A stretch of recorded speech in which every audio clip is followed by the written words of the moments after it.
Hi friends, welcome back my channel. ಎಲ್ಲರೂ ಹೇಗಿದ್ದೀರಾ friends? ಚೆನ್ನಾಗಿದ್ದೀರಾ ಅಂತ ಅಂದ್ಕೊಂಡಿದ್ದೀನಿ.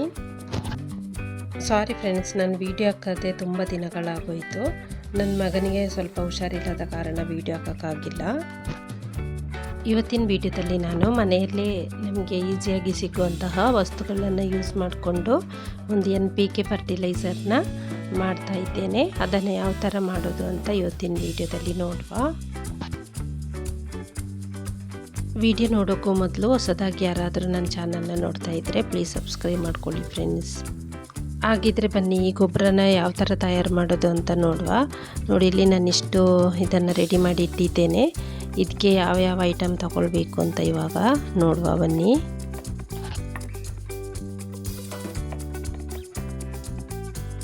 ನೋಡಿಲ್ಲಿ ನಾನು ಬಾಳೆಹಣ್ಣಿನ ಸಿಪ್ಪೆನ ಈ ಥರ ಕಟ್ ಮಾಡಿ ಚಿಕ್ಕ ಚಿಕ್ಕದಾಗಿ ಕಟ್ ಮಾಡಿಕೊಂಡು ಇದನ್ನು ಬಿಸಿಲಲ್ಲಿ ಚೆನ್ನಾಗಿ ಒಣಗಿಸಿ ಇಟ್ಕೊಂಡಿದ್ದೇನೆ.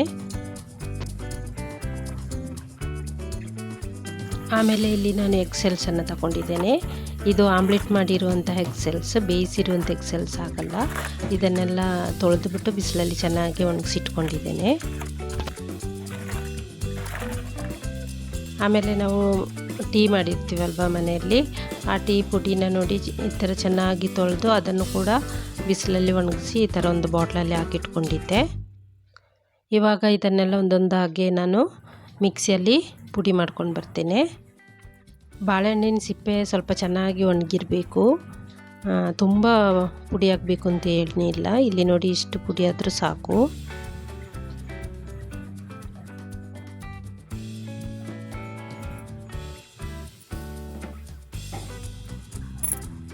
ಇವಾಗ ಎಗ್ಸೆಲ್ಸನ್ನು ಕೂಡ ಅದೇ ಥರ ಪುಡಿ ಮಾಡ್ಕೊಂಡು ಬರ್ತೇನೆ. ಕೈಯಲ್ಲಿ ಸ್ವಲ್ಪ ಈ ಥರ ಪುಡಿ ಮಾಡಿ ಹಾಕಬೇಕು ನಾವು ಮಿಕ್ಸಿಗೆ, ಆಮೇಲೆ ಪುಡಿ ಮಾಡಬೇಕು. ನೋಡಿ, ಇಲ್ಲಿ ಇಷ್ಟು ಪುಡಿ ಆದರೆ ಸಾಕು.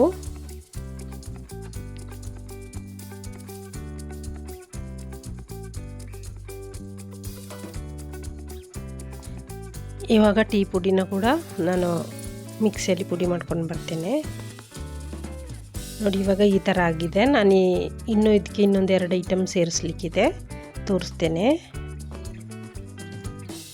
ಇವಾಗ ಪುಡಿ ಮಾಡಿರೋದನ್ನೆಲ್ಲ ಈ ಥರ ಒಂದು ತಟ್ಟೆಗೆ ಹಾಕ್ಕೊಂಡಿದ್ದೇನೆ.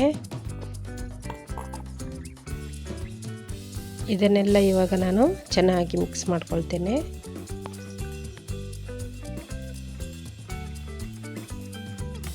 ಆಮೇಲೆ ನೋಡಿ, ಇಲ್ಲಿ ನಾನು ಇದಕ್ಕೆ ಸ್ವಲ್ಪ ಎರೆಹುಳು ಗೊಬ್ಬರನ ಮಿಕ್ಸ್ ಮಾಡ್ಕೊಳ್ತಾ ಇದ್ದೇನೆ. ಸ್ವಲ್ಪ ತಗೊಂಡಿದ್ದೇನೆ.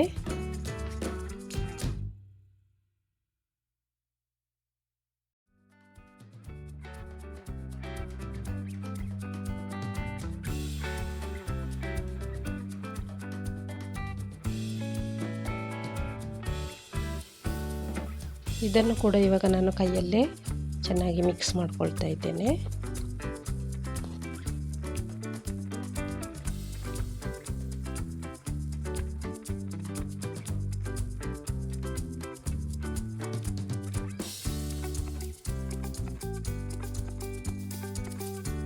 ಆಮೇಲೆ ನೋಡಿ, ಇಲ್ಲಿ ನಾನು ಇದಕ್ಕೆ ಸ್ವಲ್ಪ ಬೇವಿನ ಹಿಂಡಿ ಹಾಕ್ಕೊಳ್ತಾ ಇದ್ದೇನೆ. 1 ಹಿಡಿಯಷ್ಟು ಬೇವಿನ ಹಿಂಡಿನ ಈ ಪುಡಿಗೆ ಹಾಕಿ ಮಿಕ್ಸ್ ಮಾಡ್ಕೊಳ್ತಾ ಇದ್ದೇನೆ. ಇದನ್ನೆಲ್ಲ ಈ ಥರ ಚೆನ್ನಾಗಿ ಮಿಕ್ಸ್ ಮಾಡಿ ಒಂದು ಡಬ್ಬದಲ್ಲಿ ಹಾಕಿಟ್ರೆ ನಮಗೆ ಯಾವಾಗ ಬೇಕಾದರೂ ಯೂಸ್ ಮಾಡ್ಕೋಬೋದು. ನೋಡಿ, ನಾನಿಲ್ಲಿ ಇದನ್ನು ಒಂದು ಡಬ್ಬದಲ್ಲಿ ಹಾಕಿಟ್ಟಿದ್ದೇನೆ. ಇದನ್ನು ನಾವು ಗಿಡಗಳಿಗೆ ಹಾಕಲಿಕ್ಕೆ ಮೊದಲು ಪಾಟಲ್ಲಿರುವಂತಹ ಮಣ್ಣನ್ನು ಸ್ವಲ್ಪ ಲೂಸ್ ಮಾಡ್ಕೋಬೇಕು. ನಾನು ಫಸ್ಟೇ ಪಾಟಲ್ಲಿರುವಂಥ ಮಣ್ಣನ್ನೆಲ್ಲ ಸ್ವಲ್ಪ ಲೂಸ್ ಮಾಡಿ ಇಟ್ಕೊಂಡಿದ್ದೇನೆ. ನಾನಿಲ್ಲಿ ಒಂದು ಪಾಟಿಗೆ ಈ ದೊಡ್ಡ ಚಮಚದಲ್ಲಿ 1 ಚಮಚದಷ್ಟು ಈ ಮಿಶ್ರಣನ ಹಾಕ್ತಾಯಿದ್ದೇನೆ. 1 ಚಮಚ ಹಾಕಿದರೆ ಸಾಕು.